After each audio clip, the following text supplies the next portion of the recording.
Hey again, and welcome back to either a new video or to the second part of the patch notes. So I also uploaded a first part. Both came online at the same time, or they should have at least. And the first part was about cosmetics and balance changes for the flank and the damage roll. And the second part, so this part, will be about balance changes for support champions and tank champions. So if you haven't seen the first part, or if you're only interested in the first part, just pause this video, whatever, watch the first part, whatever you prefer. I'm not telling you what to do, up to you. But let's just get into it. Let's talk about balance changes for support champions and tank champions. Alright, let's start talking about Corvus. I won't go over every change for Corvus because they changed like, I don't know, 10 cards or something for him, so it probably would be too long and just too boring to talk about every card in detail. But overall we can say they buffed and nerfed some cards.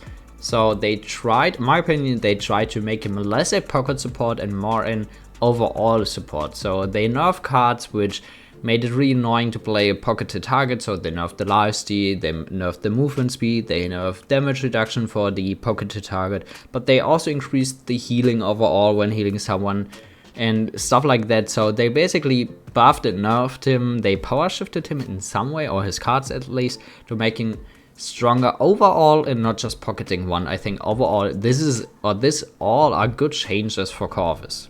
Alright, let's talk about Nando. They nerfed and buffed some cards, but I think the buffs are stronger, more important than the nerf. So the nerf Last Stand reduced healing scaling value from 100 to 90 and reduced the active threshold from 40% to 35%. So this card basically gave you a little bit of heal when holding up your shield and when falling below 40, so now changed to 35% of your maximum HP. I mean, okay, I think no one really runs this card on a high level. I run it as a filler card. It makes it a little bit more independent from supports, but I don't know, it's not too strong, it's not insanely good or something. I mean, it's good filler card, but besides that, yeah, okay, whatever. They nerfed it a little bit. Fine, I guess, but I actually am excited for the buffs. So Incinerate increased scaling value from 0.4 seconds to 0.45 seconds is the cooldown reduction of your fireball. So they basically buffed it a little bit more. You get more cooldown reduction on your fireball, and they changed Hot Pursuit. So Hot Pursuit no longer has an internal cooldown before this effect can activate again. Hot Pursuit is movement speed when hitting your fireball. So now you can actually run Incinerate on the highest level possible if you want, and using Hot Pursuit also in a high level. Like, I mean, I've always used Hot Pursuit on level 5, but usually you didn't want to use Incinerate on level 5 because Hot Pursuit had a cooldown, an internal cooldown of 6 seconds. So it didn't make any sense to nerf the cooldown below 6 seconds, because then you would have wasted the points on Incinerate because Hot Pursuit didn't activate before. So Hot Pursuit only can activate every 6 seconds, so you only wanted to decrease your cooldown on your fireball to 6 seconds. But now, not having an internal cooldown on Hot Pursuit, you can run the cooldown reduction on your fireball even more. Because, yeah, I mean, no internal cooldown, so you get the full value. You don't have to think about Hot Pursuit having internal cooldown. I just talk too much. Good change, I like it, I'm excited for it. Okay, let's talk about Fura. Fura also got a lot of, not a lot, but Fura got 2 nice changes in my opinion. So they changed the way her Kindle Soap works in some way. So they reduced the size of her targeting cone. That basically means you need now less of your ally to see in some way, or it's easier to focus the ally you want to heal. So remember, when 2 allies were close to each other, sometimes you just heal the wrong ally. This is because the targeting cone was too big, because I don't know, the game wanted to have like a bigger hitbox around the ally to heal. So this also made it harder to actually heal someone who only peaked like slightly, so it didn't show the full character model, or only like you saw the full character, but to actually heal you needed to see a little bit more around the character. So now it's closer to the actual hitbox of your ally, so it's easier to focus who you want to heal. It's easier to actually hit heals. I like it, it's a good change. Besides that, they also buffed Solar Blessing, so they increased the healing from 2k every second to 3k every second. I like it. And in the original patch notes is written down they added a small delay, but it doesn't go live. They changed it after PTS. They took this one out, but you have a minimum duration that Pyre Strike will exist in place after reactivation, regardless of the initial duration remaining. So usually you only have like your beam for a certain time.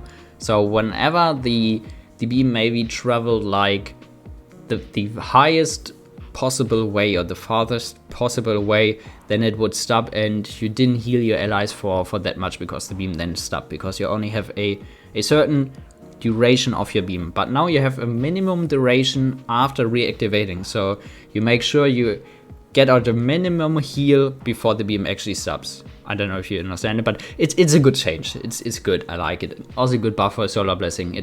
I don't know. It was a little bit underwhelming. Let's see how it feels now. I like it. I like the free buffs. Alright, I'm really excited for this one, but Grog got buffed in some way, so his Spirit's Domain got increased, the heal from 750 to 800. In my opinion, they could buff it even more, but let's see, maybe it works out being good, but I don't know.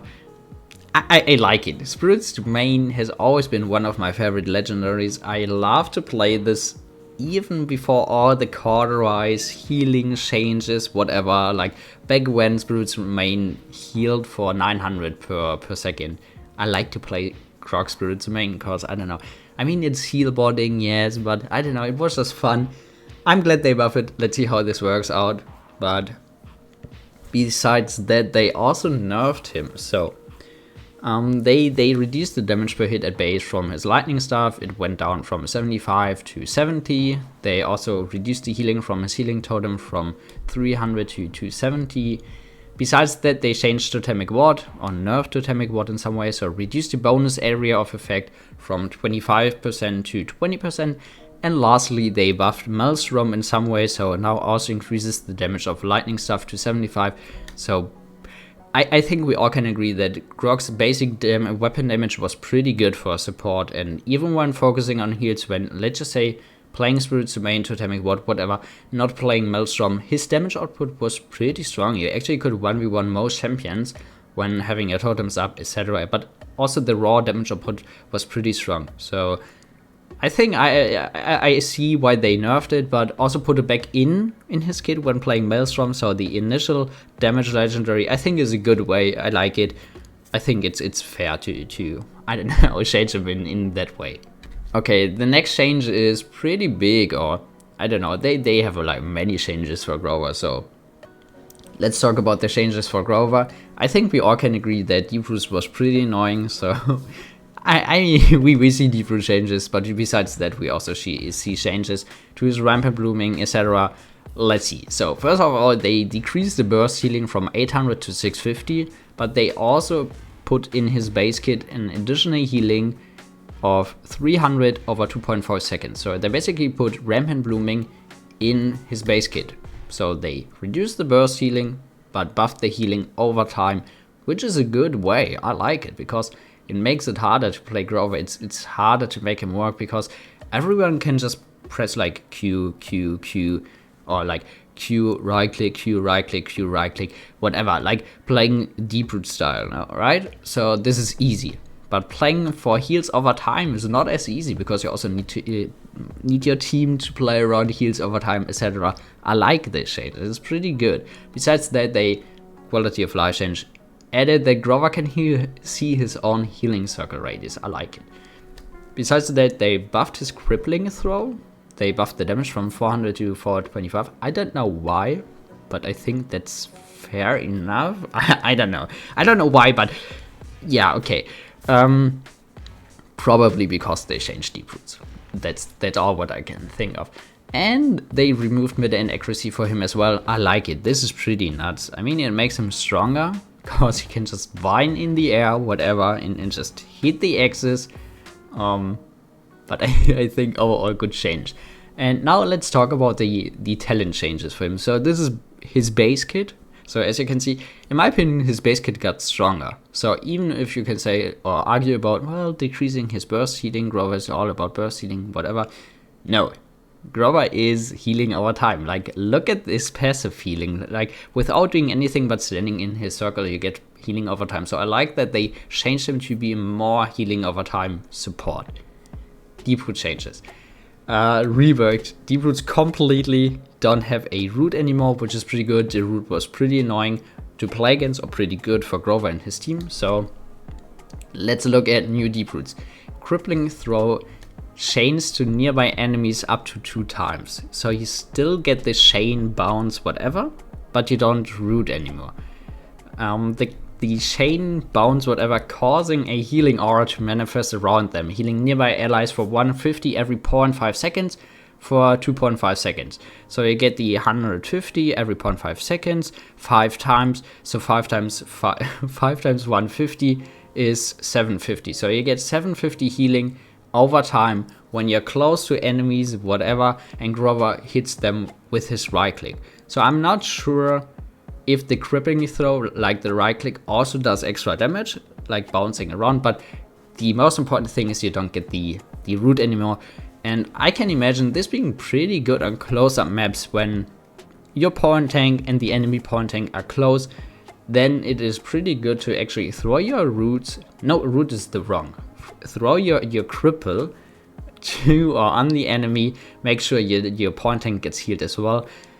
If your team is not playing close, you lose a lot of value. So this is the issue I see about it. But yeah, I mean, good changes. This sadly didn't make it to PTS, so I hope they added it to live servers, but we find out. And Brandman Blooming changes because they added it in his base kit. Now heal for a burst of 500 and an additional 300 over 2 seconds at your location when you finish vining. I mean, I personally don't like needing to sacrifice your movement ability, but I mean, it can work out. I mean, this is pretty strong in my opinion, or it can be really strong, but it depends how it works. So, is the 500 burst heal in his circle? It's good. If the 500 burst heal is only close to him, like his ult, I don't know about it. Same for the healing over time. If it's in his circle, it's good. If it's only close to him, like his ultimate, it's not as good. So I hope it's in his whole circle, then I like it, because you can just use your vine in front of you, just vine like 1 millimeter or whatever, and you activate another resource of healing. I like it, despite the fact you have to sacrifice your movement ability. But overall, God, I've been talking so long about this, but Grover got a lot of good changes in my opinion. I'm so curious to test them out. I like it. Alright, Inara also got her mid-air inaccuracy removed, which is good. I like the change.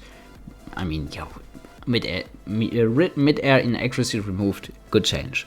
Let's talk about Genos. They buffed Genos, so increased the damage from 108 to 115 on his Star Splitter, so his main weapon. And besides that, they buffed his ultimate, increased the damage from 2500 to 2650. I like it, especially because we have a lot of Haven and Veteran up and just general damage reduction. So you couldn't really one-shot anyone with your ult. So you did damage, you did 2400 damage, but it felt really, it wasn't really impactful. So I like that they buff it. Alright, I really like the next change. So they decreased the knockback applied by your shots when playing Lilith by 55%. So I really hated it. I hated it. When playing against Lilith, she shot at you and you got bounced around, and I don't understand why. Why did they add it? I'm so glad that they removed it, because it felt so frustrating. It obviously messed up your aim when playing against her, because she was just shaking you around, knocking you away. I hated it. So I'm really glad that they nerfed it and decreased it. Besides that, they buffed her blood hack, so her marking ability. They increased range from 85 to 95. I think it's still one of the lowest on range compared to other supports, but I mean, I can see why it's that low on range, but I like that they buffed it. I always felt like it should have been a little bit higher at least. Besides that, Dumba got a little bit of changes, or a little bit of buff. So they increased the cooldown reduction when you're missing your heals on your Manning Spirits. Instead of 1.75 seconds cooldown reduction, you now get 2 seconds. So this is basically Eerie Presence 4, I think. Yeah, I think the next change is good, but probably won't be, yeah, that good. So talking about Pip, Mega Potion buff, so increase the bonus healing from 115% to 130%. This is definitely a good change, but in my opinion, it's I don't know. It's so hard to make it work. You need your team to play around it, and it's just easier to play combat medic to make him work, or just play off support and whatever, focus on damage. But that's not the issue here. But talking about main support Pip, combat medic is just way easier to make work. It's just, I don't know. I wouldn't say it's easier to play, but it's easier to make work, because on Megapod you actually have to hold your cooldowns. You have to really focus on saving up your cooldowns. You don't want to immediately use your potion when your teammates are low. You need your teammates to stack up, stuff like that. So as you can see, it's hard to make it work, but I like the change, I like the buff. Furthermore, they also buff combat medic in some way, so they self knockback when hitting yourself with your potion launcher, so you now can do wall jumps again with Pip. I like it, I like the changes. They also changed Swarm in a good way, so they buffed Subservience. I think we all can agree that Subservience sucked. It was bad. I mean, having reduced range on your heal and not being able to heal around corners or through walls was just bad. So they decided to change it. So now it is all your living allies are healed for 2% of their maximum HP for each soul harvested. So it doesn't matter where they are on the map, so there is no range limit or whatever, so you just heal them for 2% when collecting soul orbs or whatever, however you want to call them. This is a good change in my opinion. It definitely works better in comms where your team has high HP pools, so when playing multiple tanks it can be really good. You probably can even be in off support. He can heal a lot when having high HP pool allies. It definitely will not be as effective when only having EV Tellers, whatever, like low HP champions. But I like the change, I like it, I really like it. Ray got some changes, so they buffed her restrain, so Spirit Link now no longer prioritizes allies over enemies, so it's easier to apply your link. I like it when playing restrained, obviously. And they nerfed Refreshing Break, so this card is pretty strong, and this is basically the old charge card. So whenever you chain heal bounces to an ally, they get ult charge for free. So they reduce the scaling value from 0.2% to 0.17%. So overall, it's a good change. I like it. It's a good nerf because it was way too strong. I like this card, I run it on level 5, but still it's way too strong, so it's a good change in my opinion. Torvald also got a minor change, a minor buff, so his recharge, so his movement ability in some way, his own shield is now affected by Guardian, so it increases the HP of his own shield, which is pretty good in my opinion. Yagoroth got a lot of changes, so I don't know. In my opinion, Yagoroth is not the right champion for the game. She doesn't really fit into the game. It's a good concept, but not for this game in my opinion. But yeah, let's talk about the Yago changes. Form swap reduced the cooldown from 5 to 4 seconds, so they want to make it easier to swap forms and roll around, place yourself stationary, whatever, roll around again. They increased the damage on her caustic spray from a 36 to a 38. And they basically changed her ult, so they increased the HP you have when ulting from 3500 to 3050. They reduced the time after your ultimate breaks from 2.5 seconds to 2 seconds, reduced the time before the pull begins from 1.1 seconds to 0.9 seconds, and they also reduced the minimum distance from 50 units to 45 units, so they buffed her ultimate. I don't know why. I hate her ultimate, but yeah, I don't know. Besides that, they buffed her corrosive acid talent, so increased the caustic spray damage from 40 to 42. Yeah, whatever. As I said, I think Yago is not the right champion. It's annoying to play against Yago in my opinion, because she can just spray over the whole map. It feels like at least, but I mean, yeah, it's okay. And last change we have for tanks or supports is Ying. Life Exchange got the same quality of life change as Dama's Manning Spirit. You now get cooldown reduction when missing your Shadow Heal. So Life Exchange is where you right click heals your allies when targeting them. So They reduced the cooldown of Shatter by 2 seconds. It's written down as 3 seconds in the original patch notes, but they reduced it a little bit more after PTS, which is good. I think 3 seconds was a little bit too overtuned, a little bit too strong. So 2 seconds cooldown reduction when missing a heal is good. I like the change, good quality of life change. Alright, that's it for the videos, that's it for the patch notes. Let me know what you think. I personally think it's a pretty good change. I think we get good changes for each role. So let me know what you think. Thanks for watching. Enjoy the rest of your day, night, evening, whatever it is for you. And always remember, don't forget, you guys are awesome.